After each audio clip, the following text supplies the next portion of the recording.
Okay, Houston, we've had a problem here. This is Houston. Say again, please.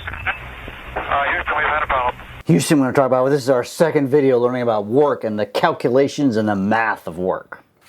In this next example, we've got kind of a weird situation, right? If you look at the paper right here, we've got a number of situations. Let me sketch them.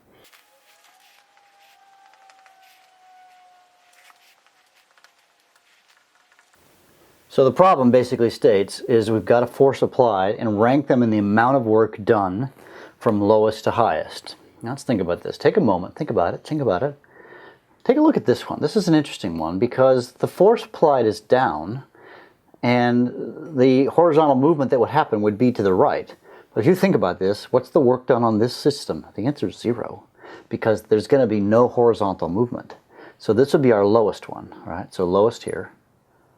Let's see if we can find the highest one. Think about it. In this case, it's actually the last one because the force is completely to the right. It's going to move to the distance, so this is highest. Did I put these right in the same order? Let's think about this.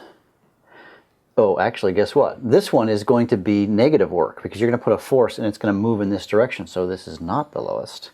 So if I'm going to rank them, this is 1, this is 2, this is 4, and this will be number 3 because you have a pen that drops. because you've got the angle, the actual force will be less, right? We're assuming that each of these force vectors are the same, so this is number 3. So hopefully you've thought that through. That's how we can just think about force times distance, and direction and angles matter. And let's finish off with an interesting question about a piano. So you and your friends prepare to play dueling pianos, but you push the piano into position. All right, so we've got a piano. I'm going to just draw a box for a piano and write P, because I couldn't draw a piano if my life depends on it. All right, you're going to exert a force and push on it that's 240 newtons. Oh, all right, that's awesome, right?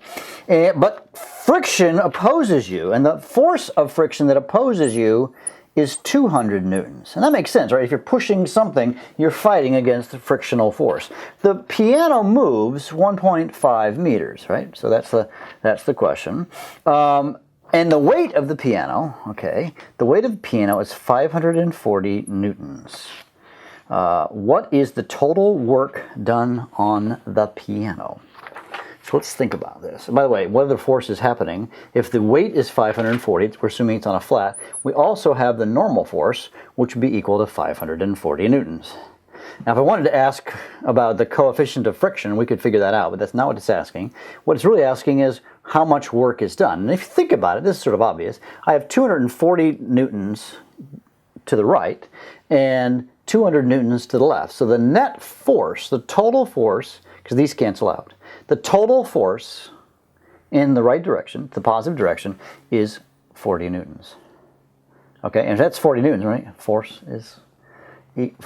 times distance is equal to work. And so that's 40 newtons times our distance, which is 1.5 meters. And 40 times 1.5, 60 joules. Side note, I realized if you were looking at the paper, hey Houston, that's all I got for you. All I got, work with my people, work. Houston, we got no problems. We'll see you in class.